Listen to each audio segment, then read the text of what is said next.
West Coast Cookbook and Speakeasy with Chef Justice Putnam. Netrootsradio.com.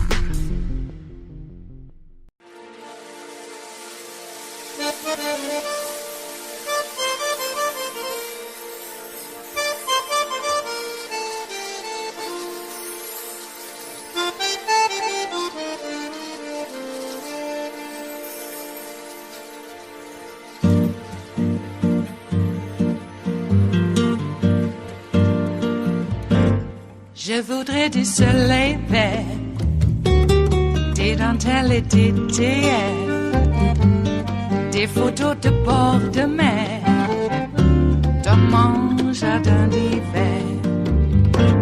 Je voudrais de la lumière, comme en Nouvelle-Angleterre. Je veux changer d'atmosphère, dans mon jardin d'hiver. Ma fleur sous la pluie de novembre, tes mains qui courent, je n'en peux plus de t'attendre. Les années passent, il est loin, là je tombe. Nul ne peut nous entendre. Je voudrais du Fred Astaire, revoir un latte. The January 6th committee says it will use footage from a forthcoming documentary that features interviews with former President Donald Trump and his adult children. That documentary, Unprecedented, is due to be released on Discovery Plus, which is owned by the same parent company as CNN. And the filmmaker has emerged as a key witness. Here's a clip. They thought because people showed up to their rallies, that meant they were popular. The idea that other people might be sitting at home feeling differently about it seems not to have occurred to them. They genuinely thought that must be true. We won Georgia, we won Michigan, we won Pennsylvania, we won them all. As the president has said, every single vote needs to be counted and needs to be heard, and he campaigned for the voiceless. It's interesting to see Ivanka Trump say that her father wanted every vote to be counted, because Trump's mission in the days after the election was to stop the counting of votes. The reality is, people in this country were getting multiple ballots in the mail. There are thousands and thousands of people who are voting in multiple states. There's no evidence whatsoever that the voter fraud that they're claiming. But after weeks of trying to overturn the results of the election, his legal team has come up with nothing. So far, they've lost 30 cases. I would love to release all the information that I have. I would love to give it to you all. Except most of you wouldn't cover it. All of the legal documents and everything else, it's not even a contest, but you still need a judge that has courage. And so far, we haven't found that judge. And the filmmaker Alex Holder joins me now. Alex, you got this unbelievable access to Donald Trump and his inner circle. And I know that you had a chance to talk to the former president about some of his wild conspiracy theories about what happened in the 2020 election. That has not been made public up until this point. What did he talk about when you discussed this with him? President Trump at the time was furious about the position that he found himself in. I'm now sitting across him in the diplomatic reception room in the White House, and he's looking at me directly in the eye, and he's saying that there was no way that guy, and he's referring to President Biden, got 80 million votes. And he starts talking to me how this thing would be very easily resolved. All he needs to do is signature verification. And he starts explaining how that should happen. And he goes, the reason why it's not happening is because the officials in Georgia were not brave enough to listen to him and open up these ballots and compare the signatures. And then he says that actually the reason why they're not doing it, aside from being not brave enough, he says they're stupid people. And he goes on about other conspiracies as well. He said that about Kemp and Raffensperger. Exactly. The Secretary of State. He said they were stupid. He said they're stupid people. Yeah. And when he goes, on this rant and talks about this stuff, I mean, do you push back? Do you say, hold on, none of this is true, this is bonkers? So I think when, the Attorney General a few days earlier says that there was absolutely no evidence to support his claims, and the President still, a few days later, is telling me all these sort of crazy claims, the idea that I might persuade him is probably unlikely. So I let him have his piece. At the end of the day, my job in terms of the documentary is to record history and to record these moments. And this is a unique moment. This is a moment where the sitting president of the United States is sitting, in the White House, looking me in the eye and telling me that he actually won the 2020 election, when in fact he didn't. And you just gave us a brand new clip from the film that focuses on Donald Trump Jr. on the campaign trail. Let's take a look at that. If you're a conservative, you don't just have to roll over and die because the other side would like you to. We have the option of fighting, and that's what America has seen from Donald Trump. So we need to fight back. I'm doing this because I believe in it. Donald Trump has opened the door for people who are willing to fight, to stand up for themselves. But now we gotta walk through it. It's for my country, it's for our freedoms, it's for our liberties. I have 5 young children. The economy is on the table. Your freedom of speech is on the table. Your Second Amendment is on the table. I want them to grow up in an America that they recognize, and that's not what I'm seeing from the left. So we need you out there. We need you mobilized. And when you do, we will make liberals cry again. Thank you, State College. Thank you, guys. Whether my father was in this or not, I'd be vocal right now. Yeah, I mean, I guess a couple of questions. What are the big takeaways when it comes to the Trump children, the adult children in this film? And you obviously got this incredible access. How did you pull that off? English charm. Okay. I mean, I think it's... because this was a giant, I don't want to say secret, but not a lot of people knew that you were doing this. Sure. I mean, we kept quiet throughout the process, but we weren't particularly, we weren't invisible. I mean, you can see from that, from the footage before. I mean, we were on the stage, we were very up close, we weren't trying to hide. I think people perhaps didn't know what we were doing because they didn't want to know, perhaps, or they didn't agree with what was going on, perhaps internally. But we were very visible and we were doing what we were allowed to do. I mean, the series is about there's 2 narratives here. There's obviously the election campaign and the events that took place after the election and leading to January 6th. But there's also this succession type vibe, the differences between the 3 eldest Trump children and how they interact with each other and how they interact with their father. And you see these very interesting similarities between the kids themselves and their father, but also the differences between them as well, which is really interesting. Yeah, it played out like Succession. Exactly. Like the show Succession. Exactly. And let's take a look at another clip from the film where you asked Trump about January 6th. Can we talk for a minute about January 6th? Yeah.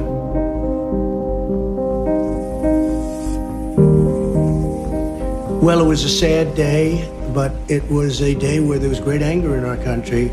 People went to Washington primarily because they were angry with an election that they think was rigged.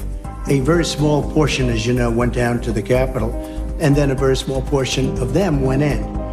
But I will tell you, they were angry from the standpoint of what happened in the election, because they're smart and they see and they saw what happened. And I believe that that was a big part of what happened on January 6th.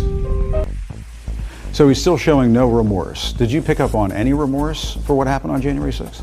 No, and in fact, I think he's actually condoning the behavior of the people that went into the Capitol. I mean, to me, when he says that he thinks that those people that went into the Capitol went in because they thought that their election was stolen, well, where did they get that idea from? They got it from him. Exactly. Yeah. And you had to meet with the January 6th committee. Yeah. Can you describe it all, how that went? It was very professional. Yeah. It was. What were they interested in? I guess I have to ask as a reporter. Sure. Yeah. They were interested in all the material that they asked for. They had clearly considered the material beforehand. Their questions were very professional and direct, and I answered what they wanted. And it was 2 hours and 1 minute meeting, and it was very straightforward. And I have to ask you about this. You told Politico that Trump had this mysterious phone call with Russia's Vladimir Putin while he was campaigning in New England just 9 days before the election. What do you remember about that? So all I know is that I was on Air Force One. We were meant to interview him on that day on Air Force One. And his chief of staff told us that it had to be rescheduled because he had a telephone call. And if my memory serves correctly, it was a telephone call with the president of Russia. And I remember thinking, that's a fair enough excuse to, reschedule the interview. But I have absolutely no more information whatsoever about that, and other reporters can come to their own conclusions and work out the timelines, etc. But that stood out to you as being strange. I mean, he's a world leader speaking to another world leader. Yeah. I didn't think it was particularly strange. I mean, to be honest, the entire experience was strange. I mean, I was on Air Force One.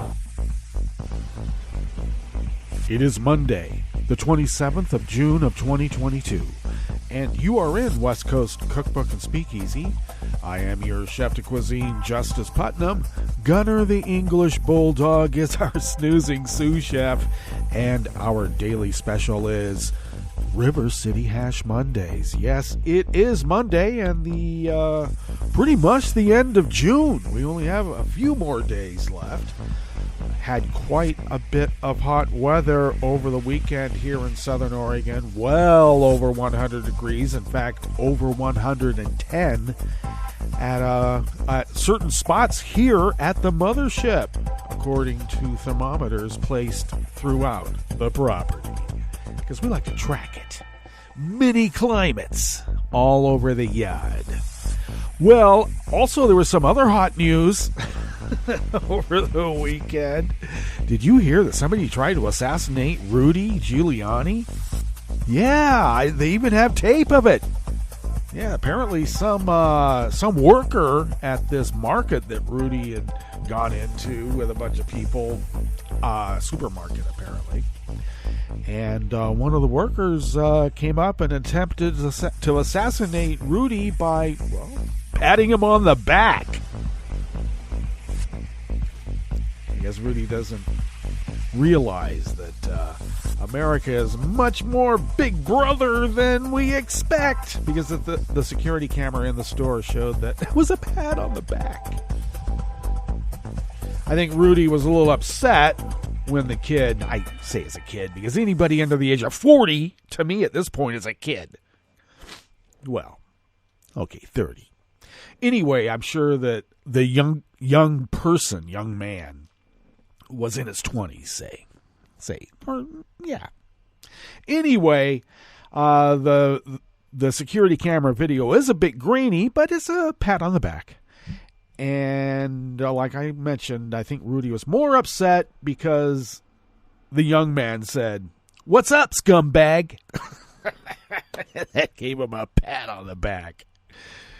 Oh, my God. And Rudy called it an assault, and other people there said, "Oh, it was an assault. Oh, it was terrible. We were so frightened. Oh, my God." Yeah, called a scumbag. And apparently you don't do that to America's mayor. Well, we all know about America's mayor. That was all, a PR event anyway. He made all the bad decisions that led up to 9/11, or at least the catastrophe of it. Well, let me rephrase that. The response of first responders, their inability to respond, was because of Rudy Giuliani's incompetence and bad leadership. He was more interested in having trysts. Was it with a cousin or somebody else in the family? Boy, that guy's weird. Anyway, I mean, this guy, it's kind of weird. You look at him and you think, I guess there's a sex drive there, and they're gonna drive it. And apparently, there are others of, I don't know, in Rudy's case, the opposite sex who were drawn to power, whatever power that guy's got. All right. Anyway, I just don't look at Rudy as being, I guess you can be a sexual powerhouse and look like Rudy. But the opportunities to be one, usually for the rest of us, is rather, limited. And for good reason. Who wants to pass on those genes? The master race my ass. Jesus. Yeah, I'm a bit livid in how quickly they were able to stack the court here recently, and then how quickly they decided, you know what? We don't even need a case. We'll just make it up. Enabling acts? Here you go. The Supreme Court is acting as if they are a royal body. Alito made his decisions on Roe v. Wade because of the morality of it. An Alito telling us what's moral and what's not. Torquemada. I mean, you look at the guy and he's a Torquemada. Opus Dei Dominionist. This is really getting on my nerves.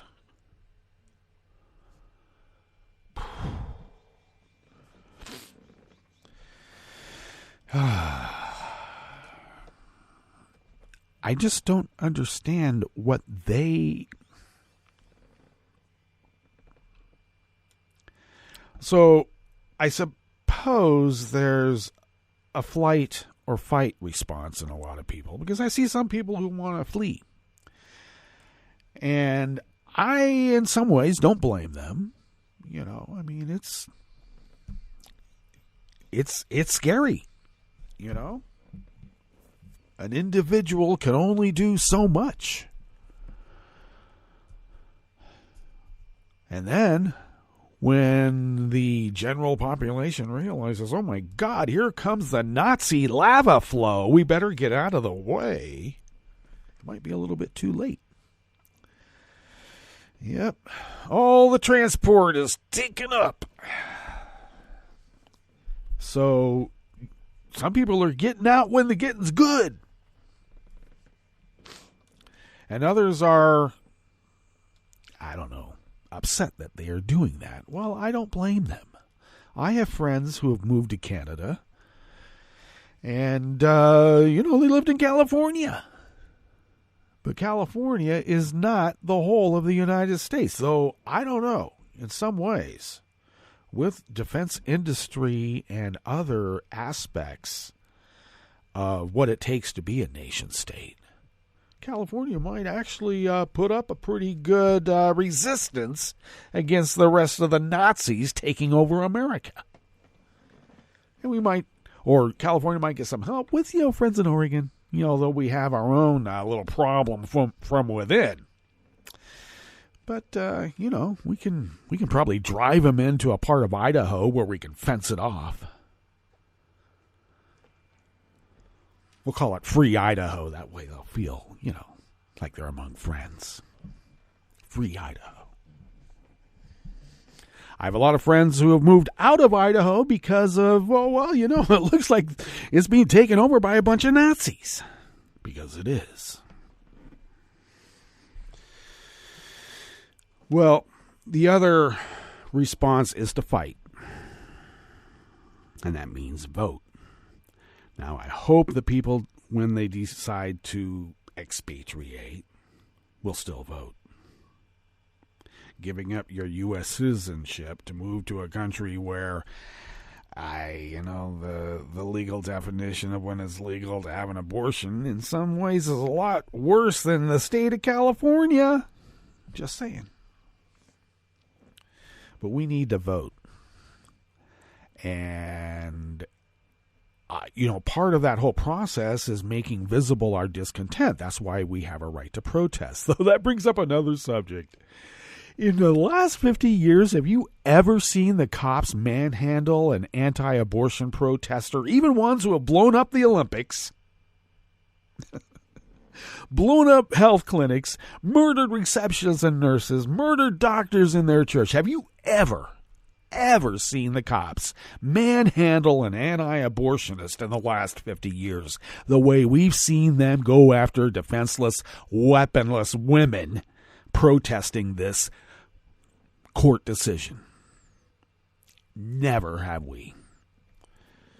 In fact, you don't even see him doing it to the Nazis and Proud Boys that are among their ranks, by the way. Yeah, we have a purging process, and we're going to have to put them all in Free Idaho. It's about time we got a little tough.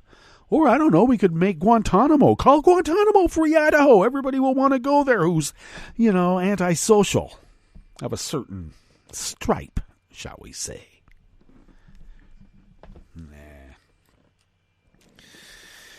Okay. Also read an article where apparently 1 million voters have changed to Republican in the last year or so because of how terrible Joe Biden is.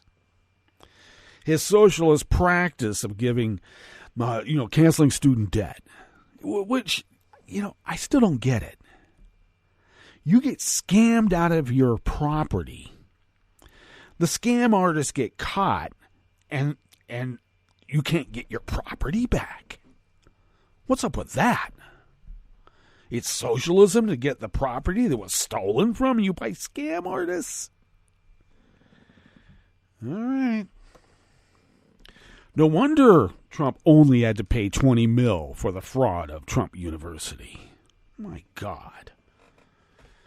It's a lot more serious than that, $20 million. So 1 million suburban, it's suburban white women mostly, right?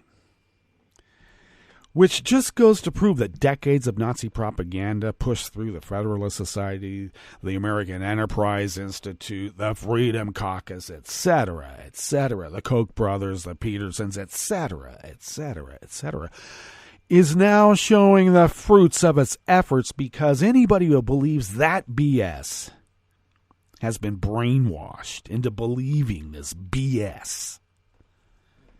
From the right to fill our streets with weaponry of war. That is a complete misreading of what a well-regulated militia is. Yeah, that's the moral issue in that too, huh?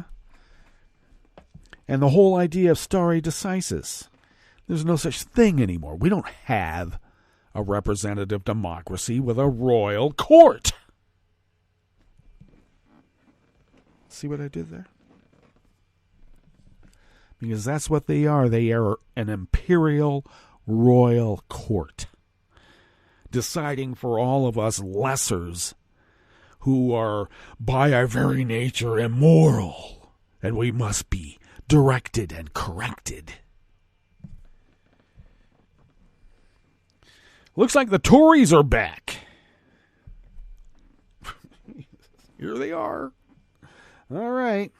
And they even brought their Hessians, too, to crack a few heads. Where do you think the Nazis got the idea of the brown shirts? From their own history. Yep, okay. As mercenaries for the right cause, and I mean with a capital R. Okay. Well, it is Monday, and we did take the time to curate a show because we do that. This is a salon. This isn't just some anarchic camp out. What? So what is part of our curated show today on this fine River City Hash Mondays where I'm livid? Very livid.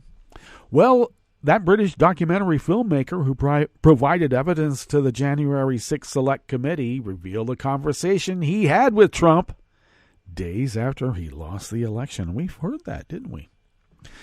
On the rest of the menu, a Rhode Island cop running for state office as a Republican dropped out of the race amid a criminal investigation for punching his black female Democratic opponent in the face during an abortion protest, and he punched her twice. The former Loudon County, Virginia prosecutor and now a Loudon County judge removed his progressive successor and her office from prosecuting cases. Well, let's just nullify it. And he did. And the Bonesaw Golf Tournament moves to Oregon, where local officials are not happy. Well, not just local officials. After the break, we move to the chef's table, where French lawmakers want abortion rights in their constitution, and who can blame them? And the Auschwitz Museum says it has been a target of Russian propaganda. All that and more on West Coast Cookbook and Speakeasy. Bon appetit.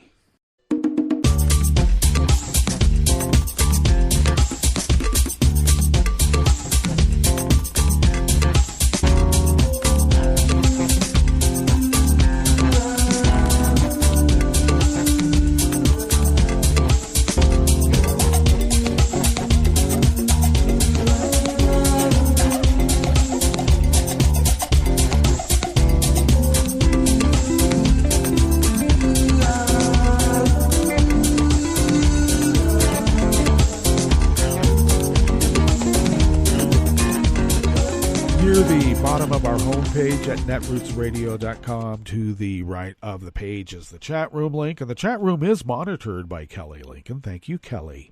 Across the page to the left there from that chat room link is the link to our Patreon page. And please do send us money. We need it. If you could afford to send us what you might spend on, well, let's take an espresso-type coffee drink, for instance.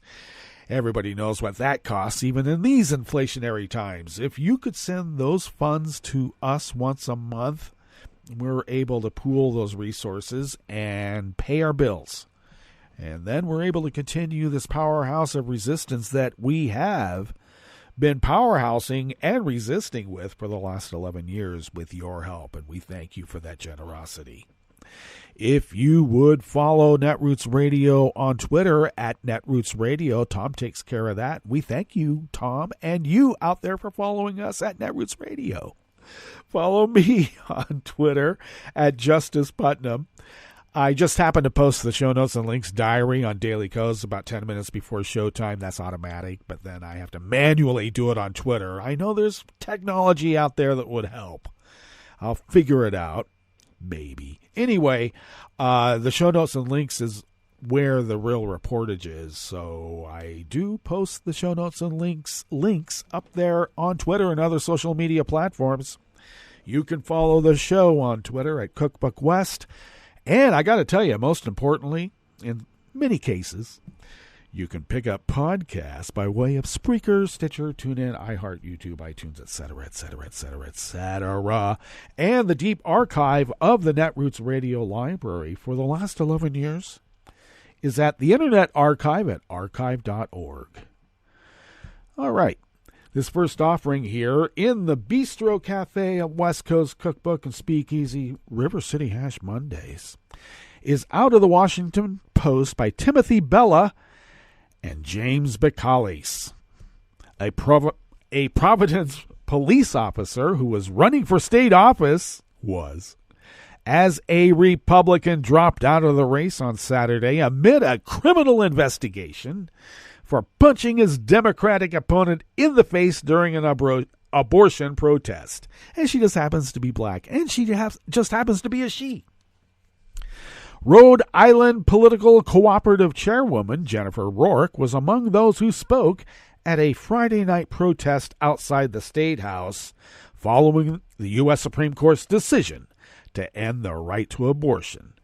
As tensions escalated among protesters and counter-protesters, Rourke, who is running as a Democrat for a state Senate seat in Warwick, Rhode Island, found herself not far from her Republican opponent, Gene Lugo, a Providence police officer who was off duty. Boy, they get really violent when they're off duty, even more so when they're on. Video posted to social media shows people exchanging punches in a chaotic scene. During the fight, a man who Rourke says is Lugo is seen punching her in the face. Well, Lugo, a 3-year veteran of the department, has been placed on administrative leave and is now under a criminal investigation. Lindsay Legg, a Rhode Island public safety spokeswoman, told the Washington Post. Rourke told the Providence Journal that she is seeking to press charges for assault. A video of the incident went viral. Lugo announced that he was then suspending his campaign for state senate.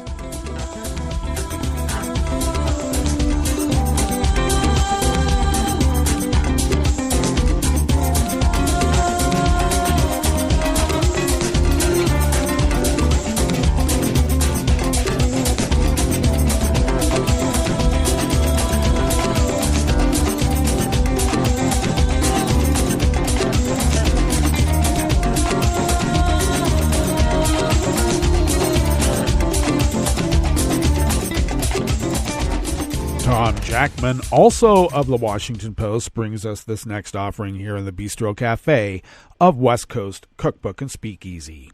In May of 2021, 19-year-old Kevin Vale and another young man went on a smash-and-grab rampage.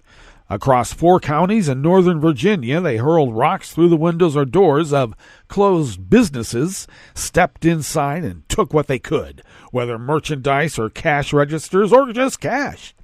They were arrested in Louden County with some of the stolen items in Val's car and soon began entering guilty pleas to their various cases in different jurisdictions. In Loudon, prosecutors for Commonwealth's attorney Buddha Biberaj reached a plea deal with Val's attorney for 6 months in jail and restitution to each of the businesses that were hit. But Circuit Court Judge James E. Plowman, Jr., who sits in both Loudon and Fauquier counties, had seen Val in an earlier appearance in Fauquier and noticed that his charges and pleas there were not mentioned by the Loudon prosecutors. After another hearing left Plowman unsatisfied with the plea deal, he kicked the entire prosecutor's office off the case. The move was a rare, if not unprecedented, step in Virginia, and represented the latest pushback against a wave of progressive prosecutors who won elections nationwide in recent years, promising to reduce incarceration, stop prosecuting low-level crimes, and focus on violence.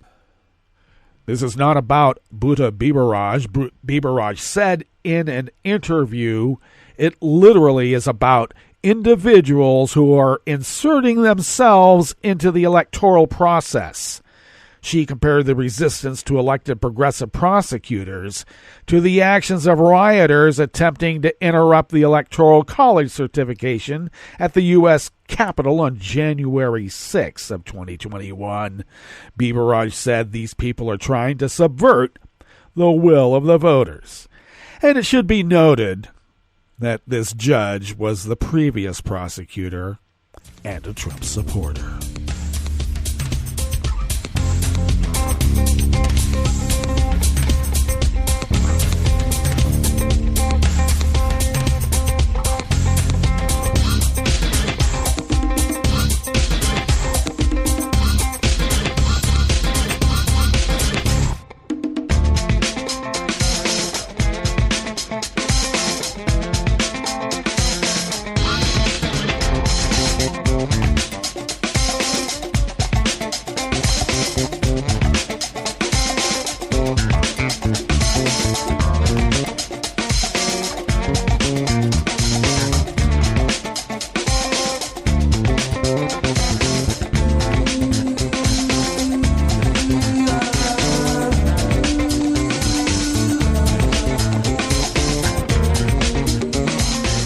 Annie M. Peterson of the Associated Press brings us this final offering here in the Bistro Cafe, part of West Coast Cookbook and Speakeasy River City Hash Mondays.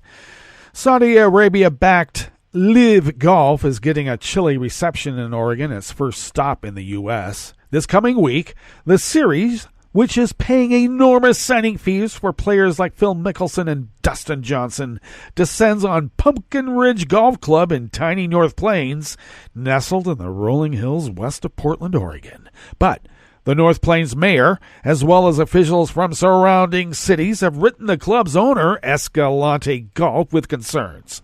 Oregon Senator Ron Wyden is speaking out against the tournament, and some members of the pricey club also are uncomfortable with the situation, as well they should. They call it the Live Golf Tournament, but we all know it as the Bonesaw Golf Tournament. Opponents point to Saudi Arabia's human rights abuses, including the murder of U.S.-based journalist Jamal Khashoggi, but in Oregon, there is also anger over the hit-and-run death of 15-year-old Fallon Smart in 2016. Saudi student Samir Noura was facing a trial on first-degree murder charges when he removed a tracking device and vanished. U.S. authorities believe the Saudi government helped arrange for a fake passport and provided a private jet for travel back to Saudi Arabia. And the case was featured on 60 Minutes. It's wrong to be silent when Saudi Arabia tries to cleanse blood-stained hands in the fight for Oregonians to get justice, Fallon Smart, was killed very close to our house in southeast Portland, and the person charged with the crime and hit-and-run death was, based on all the evidence, whisked out of the country by the Saudis before he stood for trial, Wyden said in an interview with the AP. There is also concern the event could bring protests to North Plains, a town of just 3,400 people. Tickets to the event prohibit fans from displaying any political signs. Well, of course, it's the Bonesaw Golf Tournament. Well, it is also time for our break, and when we get back from that break, we will go through weather from around the world, and we will finish up with the stories that we have curated for you today. You are listening to West Coast Cookbook and Speakeasy, and we will be right back. You are listening to netrootsradio.com. Please hang up and try again.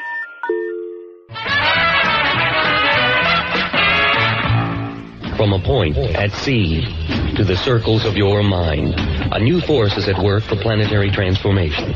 New radio for a new Earth.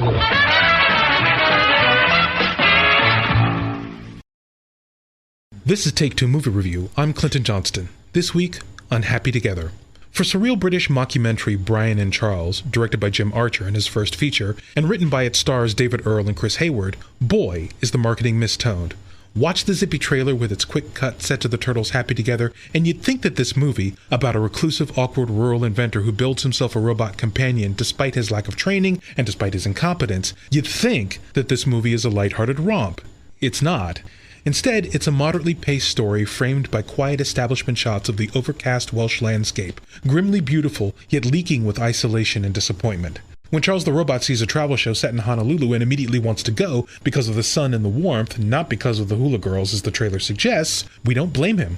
And all the movie's ads branded as a comedy, and maybe it's like Cringe without forcing you to sit in horrid moments. It's got the same rhythm as Cringe, where you hold the joke 2 or 3 beats longer than you should. And like Cringe, I think it wants me to laugh at these sad, flailing failures who maintain an unrealistic sense of their own self-worth and or importance in the face of their ineptitude, hoping, I guess, that I either excel in privilege or lack in empathy. And the copy for Brian and Charles is, some friends are built to last, which is clever, but Brian and Charles aren't friends. They are parent-child, with Charles starting out as a toddler and then rocketing through adolescence to adulthood, struggling to adjust to a world he's been thrown at in the care of a creator who's well-meaning but ill-equipped to mentor him. I don't know. If you like The Office and Parks and Rec and jokes about cabbages, maybe give this film a shot. If you get motion sick easily, maybe not. You know, documentary, handheld camera. There's a lot of instability in Brian and Charles that had me nauseous halfway through. This has been Take Two Movie Review. I'm Clinton Johnston. Catch up with us at TakeTwoMovieReview.com and feed us back on our channel on YouTube.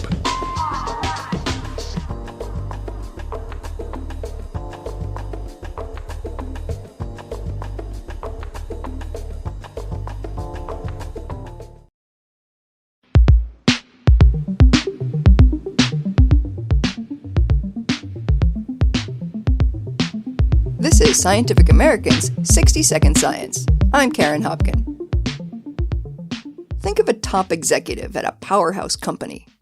You're no doubt imagining someone who's confident and clever, decisive and determined. And though it pains me to say it, you're probably picturing a man.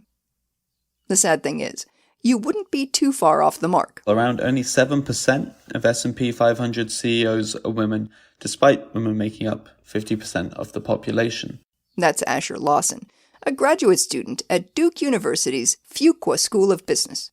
He says that one way to even the playing field might be to change the way we think about and talk about leadership. And he and his colleagues have found that organizations are more likely to describe women using words that are typically associated with achievement if they have female CEOs. Their findings appear in the Proceedings of the National Academy of Sciences. Gender inequality has been deemed the greatest human rights challenge of our time by the United Nations.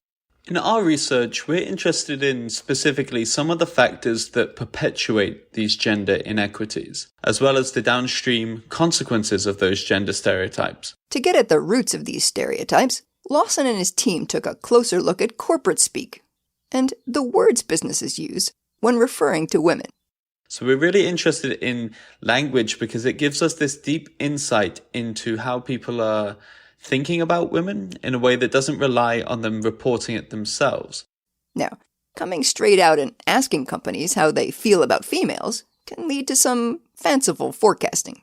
So if you ask organizations whether they believe in gender equity or whether they're interested in fairness, because of social desirability concerns, they'll nearly always say yes. To find out if businesses talk the talk and walk the walk, the researchers parsed the shareholder reports and investor documents of S&P 500 companies.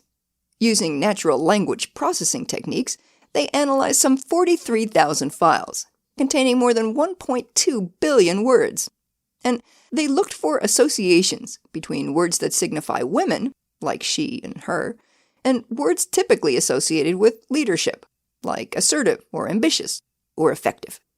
One way to think of it is if we had an autocomplete system, like you use on your phone, and you said, she is, it would be like, how likely is it that the next word is powerful? Once they assessed the association, we then asked, how do these associations change when you hire women as leaders? And we saw the same pattern across all of this data, that hiring women as senior leaders led to an increased association with those leadership congruent traits.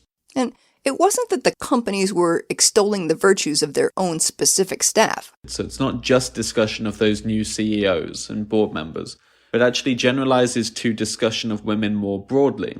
So we were heartened to see this result. At the same time, they wondered whether there might be any backlash. In other words, when a woman's seen as more competent, is she then considered to be less compassionate or considerate?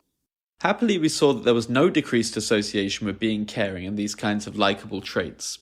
Even better, the data suggests that the organizations that saw the biggest boost in female-linked leadership language are more likely to hire even more women.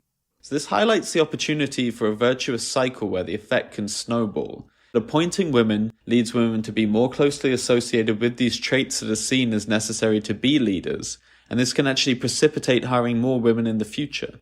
So it's a very exciting process to witness. And something the head honcho will surely write about in her next annual report. For Scientific American's 60-Second Science, I'm Karen Hopkin.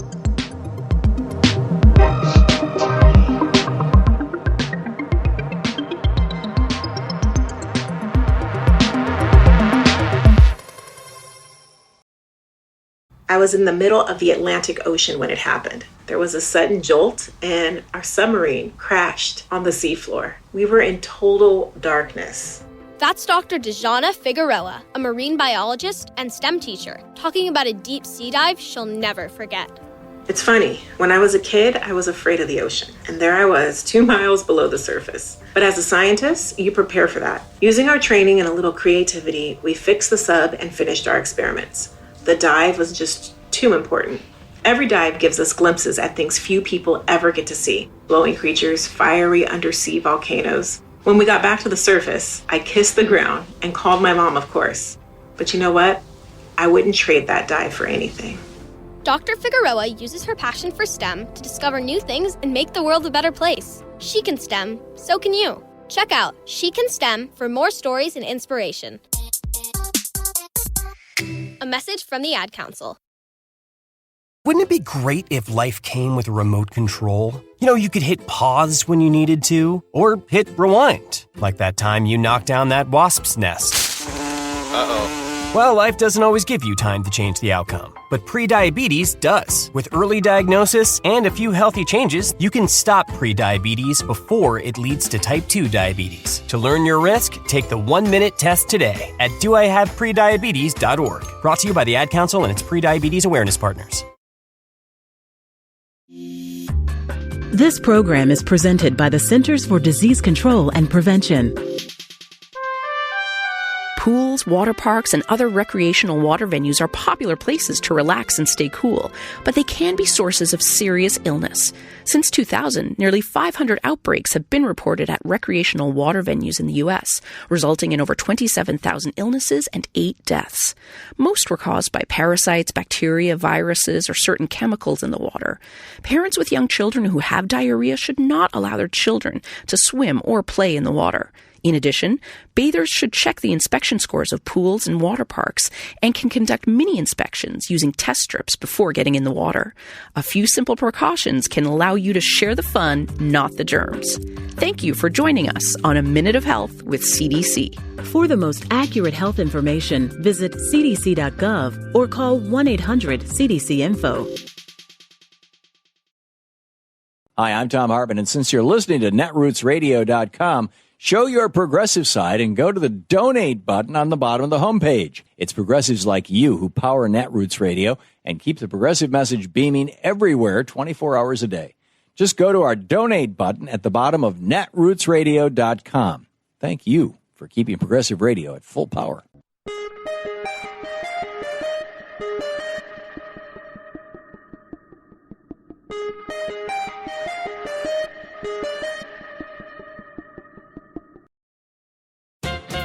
What's the most damning thing about America's healthcare system? The system. While our doctors, nurses, and technicians are among the best in the world, the system itself is not even designed for care, but for the constant expansion of profits for insurance giants, drug makers, hospital chains, system managers, financiers, and other voracious components of the medical industry. For starters, ponder that term, medical industry. The ethical essence of healthcare is that it's a human right, essential to every person and to the common good.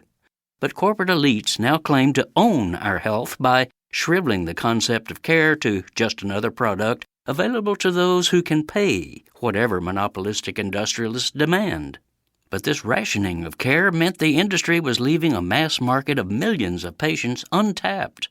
So industry bean counters made a critical adjustment. Lower prices? Don't get silly. Instead, the system is pushing medical debt as the ticket to care. So you come in sick or injured, scared, dazed, and suddenly you're hooked up to a long-term medical payment plan. A recent survey by the Kaiser Family Foundation revealed that more than 100 million Americans, including 41% of all adults, are in hock because of the skyrocketing costs of the so-called care industry. This includes debt that patients owe directly to the system, plus money borrowed from family or friends or put on credit cards. An analysis in 2019 estimated that families were being hit with at least $195 billion in payments for medical borrowing, a number driven dramatically higher since the pandemic. As one doctor angrily said of industrial health care, debt is no longer just a bug in our system, it is one of the main products. We have a healthcare system almost perfectly designed to create debt. This is Jim Hightower saying, how sick is that? If you'd like more of Jim Hightower's real populism, check out the Hightower Lowdown. Jim's monthly newsletter gives you the real lowdown on which corporations, by name, are doing what to the middle class, our environment, and our democracy. Each month, the Hightower Lowdown brings you facts you didn't know, along with actions you can take to fight back. It also comes with a sense of humor. Hightower believes we can fight the gods and still have fun. Plus, get this, it's cheap. Only $15 brings you 12 issues a year. For real populism, go to hightowerlowdown.org. Local heroes faced threats. Listen up. This matters. I'm Louis Black, and this is the Civil Liberties Minute with ACLU attorney Bill Newman. Local heroes faced threats was a recent headline for the Associated Press story about the, quote, chilling, tearful testimony from local election officials to the Select Committee to investigate the January 6th attack on the Capitol and the efforts to prevent Joe Biden from being sworn in as president. Those local officials in key battleground states testified about being leaned on to reject ballots and to submit alternate electors who would vote contrary to the results of the elections in their states. As one official put it, there were a lot of threats wishing death upon me. Congressman Benny Thompson, the chair of the January 6th committee, praised those local officials who stood for accuracy and honesty in the counting of ballots, characterizing them as the backbone of democracy. Chairman Thompson succinctly summarized the threat this way: a handful of election officials in key states stood between Donald Trump and the upending of democracy. Although the January 6th committee has not yet written its report, one conclusion already is clear. The United States has taken great pride in the strength of our democracy, and yet it turns out that our democracy actually is fragile. The Civil Liberties Minute is made possible by the American Civil Liberties Union because freedom can't defend itself. I'm Rick Smith, and this is Labor History in 2.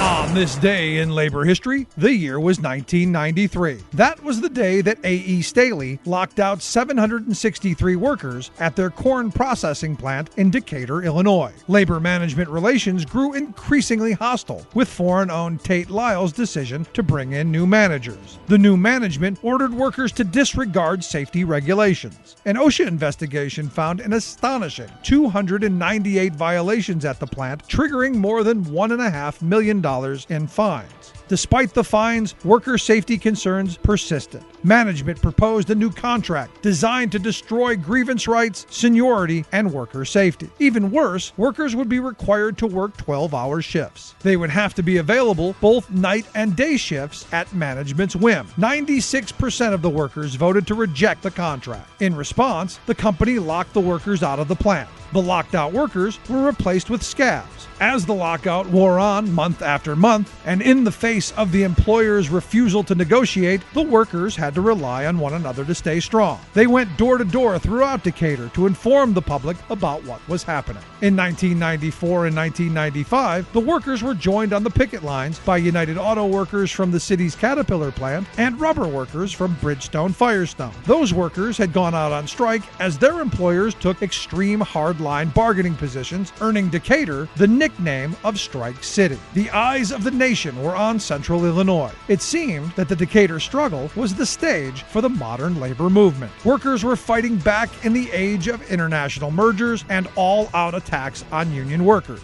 3 days before Christmas in 1995, however, the National Union settled the strike, leaving many of the workers angry with the settlement that took their voice away. Labor History in 2 brought to you by the Illinois Labor History Society and The Rick Smith Show.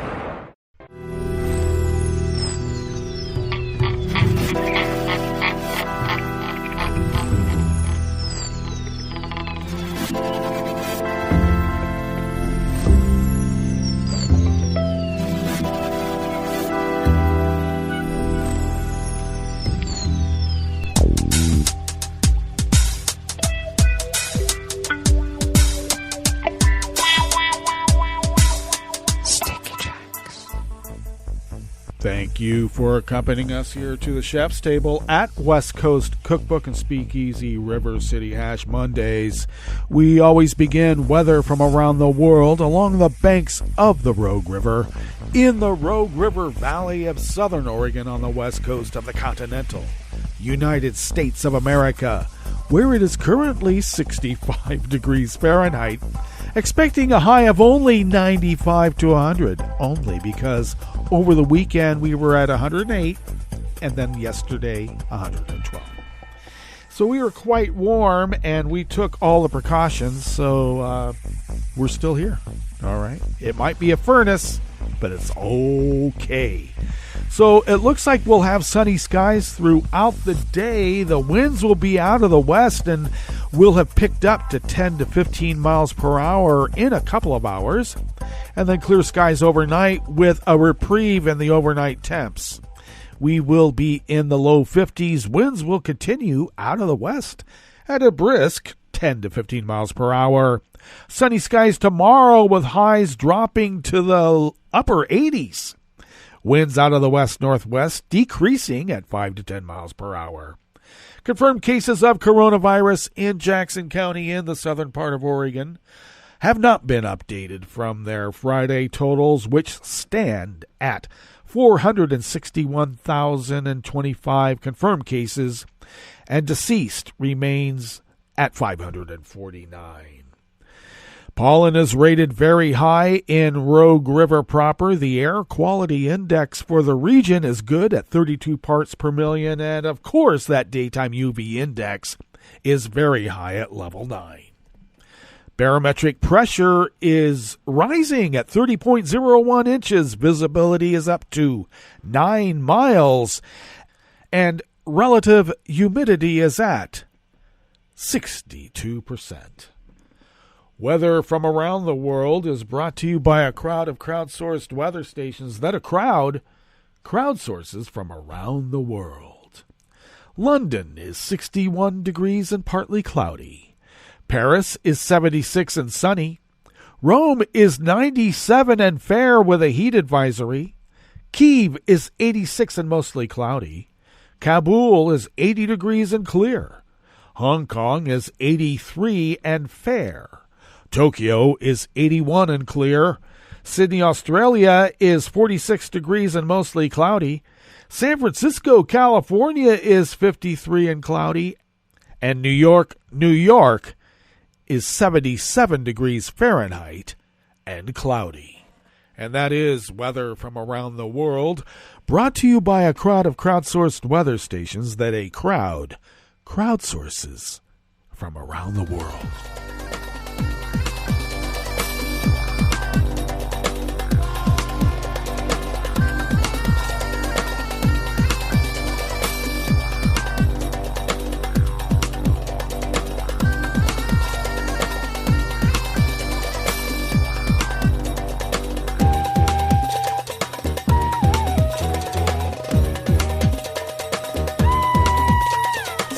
At the Associated Press brings us this first amuse-bouche here at the chef's table at West Coast Cookbook and Speakeasy. A group of lawmakers belonging to French President Emmanuel Macron's party will propose a bill to inscribe abortion rights into the country's constitution, according to the statement by two members of parliament. The move comes after the U.S. Supreme Court overturned a 50-year-old ruling and stripped women's constitutional protections. The right to abortion in France is already inscribed in a 1975 law relating to the voluntary termination of pregnancy within the legal framework that decriminalized abortion. A constitutional law will cement abortion rights for future generations, said Marie-Pierre Riexon, a member of parliament and of Macron's The Republic on the Move party. The bill will include a provision that would make it, quote, impossible to deprive a person of the right to voluntarily terminate a pregnancy, unquote, according to the statement released by two members of the National Assembly, France's most powerful House of Parliament.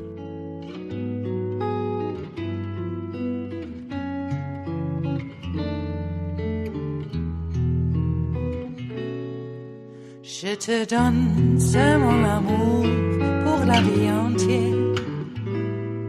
La promesse de me trouver à tes genoux. Aussitôt que tu m'appelles, rester toujours fidèle, c'est tout, c'est tout.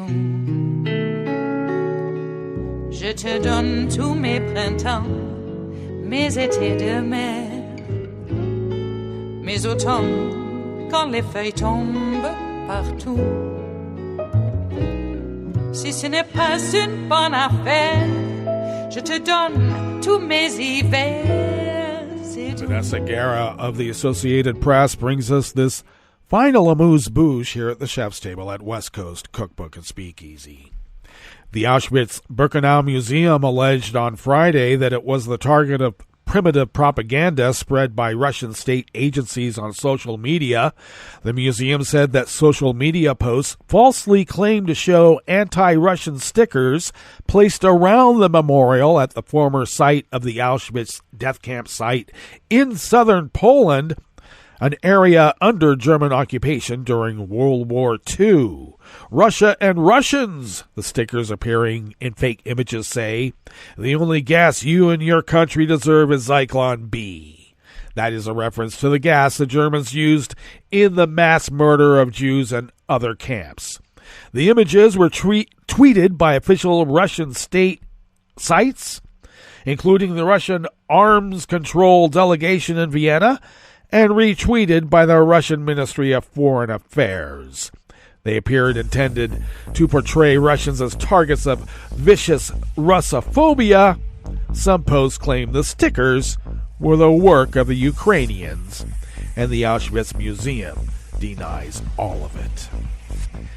Well, that brings us to the end of our broadcast period for the day, but you do know Netroots Radio broadcasts on, and we will meet up here tomorrow for Tarrytown Chowder Tuesdays. So do stay tuned to Netroots Radio all day and all night for all the breaking news as it breaks, and we will meet up here tomorrow, right here in West Coast Cookbook and Speakeasy. Bon appetit.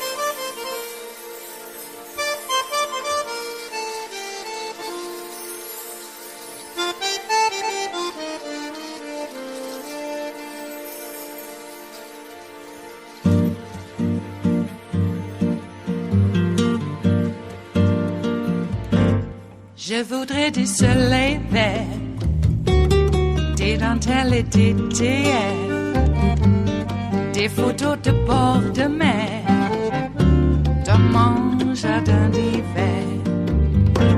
Je voudrais de la lumière, comme en Nouvelle-Angleterre.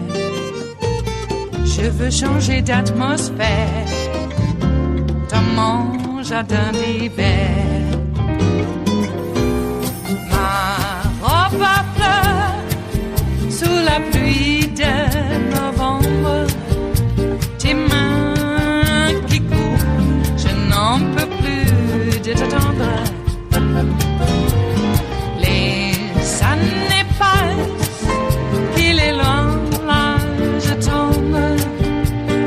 Nul ne peut nous entendre.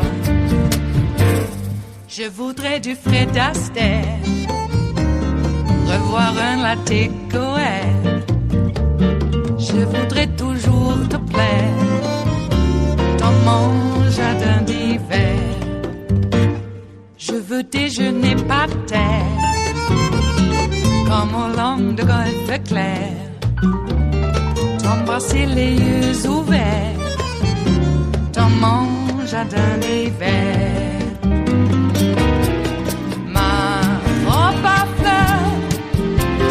Pluie de novembre, tes mains qui courent, je n'en peux plus de t'attendre. Les années passent, il est loin, là je tombe. Nul ne peut nous entendre. Ba-da-da-dum-di-da-dum. Ba-da-da-dum-di-da-dum. Ba-da-da-dum-di-da-dum. Dans mon jardin d'hiver. Ba-da-da-dum-di-da-dum. Ba-da-da-dum-di-da-dum. Ba-da-da-dum-di-da-dum. Dans mon jardin d'hiver. Dans mon jardin d'hiver. Dans mon jardin d'hiver.